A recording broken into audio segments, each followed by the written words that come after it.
Makin banyak masalah, makin dekat sama Allah. Nggak apa-apa kalau kita ngerasa, saya mah nggak pede dekat sama Allah. Kenapa? Saya banyak dosa. Kalau gitu dekat sama Allah sebagai pendosa. Gimana dekat sama Allah sebagai pendosa? Tadi, Rabbi zalamtu nafsi faghfirli. Ya Rabbi, saya menzalimi diri saya sendiri, maka ampunkanlah dosa saya. Deketin Allah dengan minta ampun. Nggak pede datang ke Allah. Kenapa? Soalnya takut ngecewain Allah. Kan kita udah minta, nanti Allah ngasih. Udah gitu, namanya manusia kadang-kadang kalau udah selesai dari masalah, balik lagi dia. Jauh lagi dari Allah, lalai lagi, dosa lagi, kan suka gitu. Karena kita masih kayak ragu sama kemampuan kita. Saya bisa nggak ya istiqomah? Saya bisa nggak ya taubatan nasuha? Daripada nanti saya udah minta sama Allah, Allah tahu banget kalau saya itu masih labil, kan nggak enak. Udah nggak apa-apa. Kita berbuat dosa, datang lagi sama Allah. Dosa lagi, datang lagi sama Allah. Kapan sih Allah pernah putus asa mengampuni dosa hambanya? Yang ada itu adalah hambanya putus asa minta ampun pada Allah. Allah mah nggak pernah putus asa. Nggak ada kalimat satupun di Al-Quran dan hadis Allah bilang gini, saya nggak akan ngampunin dosa kamu lagi. Kenapa? Udah 3 kali saya ampunin, kamu ulangi. Gak pernah Allah ngomong kayak gitu. Baik di Al-Quran gak pernah, di hadis gak ada. Baik hadis Nabi gak ada, hadis Qudsi juga gak ada. Gak ada cerita Allah itu ketika kita datang pertama, ya diampunin. Datang kedua, ya udah deh.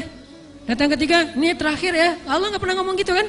Pas yang keempat, tidak ada maaf bagimu. Gak ada Allah ngomong kayak gitu. Selalu, wahai hambaku, Qul ya ibadiyalladzina asrafu ala anfusihim. Katakan kepada hambaku yang sudah banyak dosa dan menzalimi diri sendiri. Qul ya ibadiyalladzina asrafu ala anfusihim. Allah tuh baik banget loh sama kita. Allah tahu kita banyak dosa, tapi Allah masih manggil kita tuh ibadi, hambaku gitu coba. Itu panggilan lembut loh dari Allah. Allah kalau kasar panggil nama, ya Hanan, itu kasar tuh.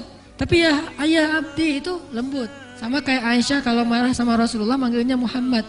Aisyah, nih kata Aisyah sendiri, Aisyah radhiyallahu anha. Jadi kalau Aisyah manggil Rasulullah, ya Rasulullah, itu lagi enak tuh perasaannya, lagi moodnya lagi enak. Tapi kalau ya Muhammad, itu lagi marah. Tapi Rasul dipanggil Muhammad biasa-biasa aja ya. Kita mah kalau dipanggil nama, istri celaka nih, durhaka segala macam, keluar dalil. Nabi aja yang punya dalil nggak pernah ngeluarin, kita yang nggak punya dalil suka ngeluarin, kan aneh tuh. Hadis itu ucapan siapa? Ucapan Nabi kan? Ucapan saya apa ucapan Nabi? Lalu kenapa saya lebih sering mengeluarkan hadis itu daripada Nabi? Kan aneh tuh. Nabi aja yang ucapan beliau sendiri, hadis beliau sendiri, nggak pernah ngeluarin hadis-hadis tentang istri harus kayak gini untuk ngedidik istrinya supaya istrinya tunduk. Nggak. Nabi mah mengeluarkan hadis itu kepada kaum muslimah dalam suasana yang nyaman. Tapi kalau lagi marah nggak mau pakai hadis, nggak mau pakai ayat. Kita kalau lagi marah ayat hadis keluar semua tuh. Jadi taklim kita itu bahan untuk marah gitu. Kalau lagi marah terus keluarin nih ayat-ayat yang kemarin saya dengar di taklim.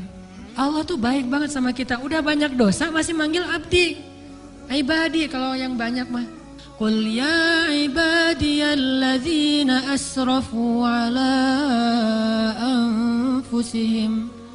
Katakan kepada hamba-hambaku, sama kayak ibu manggil ya bunayya, wahai anakku, anakku. Udah sering ngecewain ibunya, masih dipanggil anakku, nggak dipanggil nama. Saking maha baiknya Allah kepada hamba.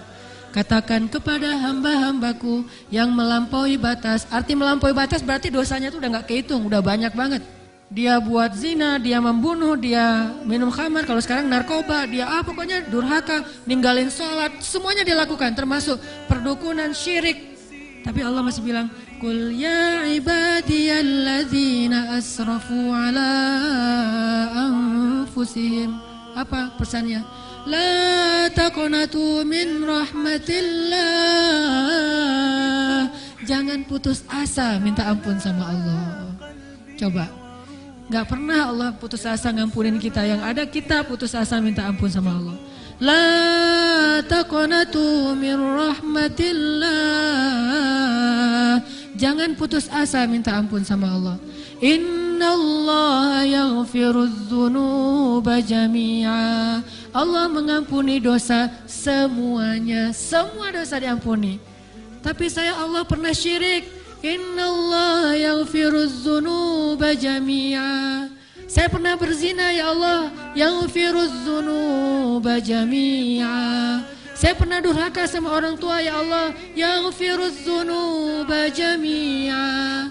Saya pernah minum khamar, saya pengedar narkoba ya Allah, yaghfiruz dzunuba jami'a. Saya pernah mencuri hak orang lain ya Allah, yaghfiruz dzunuba jami'a.